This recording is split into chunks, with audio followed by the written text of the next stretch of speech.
सीमा दाते आमच्या प्रतिनिधी आपल्या सोबत यावेळेस फोन लाईन वरून जोडल्या गेल्या आहेत। सीमा, काय अधिकची माहिती? शस्त्रसंधीचं पाकनं 3 तासातच उल्लंघन केलंय।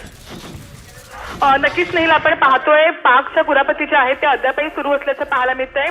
साधारण 3 तासापूर्वीच पाककडून देखील असं सांगण्यात आलं होतं, परराष्ट्र मंत्र्यांनी असं सांगितलेलं होतं की आता शस्त्रसंधी जी आहे ती असणार आहे। दोन्ही देशाकडून, भारत आणि पाकिस्तानकडून युद्धविराम जो आहे तो लावला गेला होता। मात्र आता आपण जर पाहिलं तर पाकिस्ताननं मात्र या सगळ्यांचं उल्लंघन केलेलं आहे आणि 3 तास होत नाहीये तोपर्यंतच पाकिस्तानकडून पुन्हा एकदा जम्मूच्या परिसरामध्ये गोळीबार जो आहे तो पाहायला मिळतोय। साधारण 8:30 वाजता गोळीबार झालेला आहे। त्यामुळे कुठेतरी आपण जर पाहिलं तर आंतरराष्ट्रीय लेवलला देखील या संदर्भातल्या बैठका झाल्या होत्या।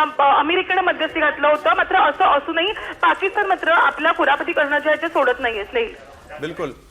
सीमा, एक महत्त्वाचा प्रश्न असा आहे की आता अमेरिकेची मध्यस्थी होती ती देखील फेल गेलेली आहे आणि आता मात्र पाकवर विश्वास ठेवणंच चूक आहे असं दिसतंय।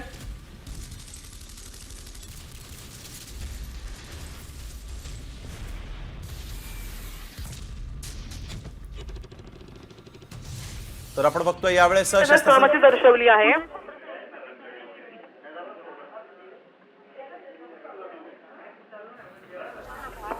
सीमा, आपण बघतोय या ठिकाणी पुन्हा एकदा हे शस्त्रसंधीचं उल्लंघन झालंय, त्यामुळे अमेरिकेची देखील नाचक्की झाली असं म्हणावं लागेल, कारण पाकवर विश्वास ठेवणंच चूक होतं असं दिसतंय।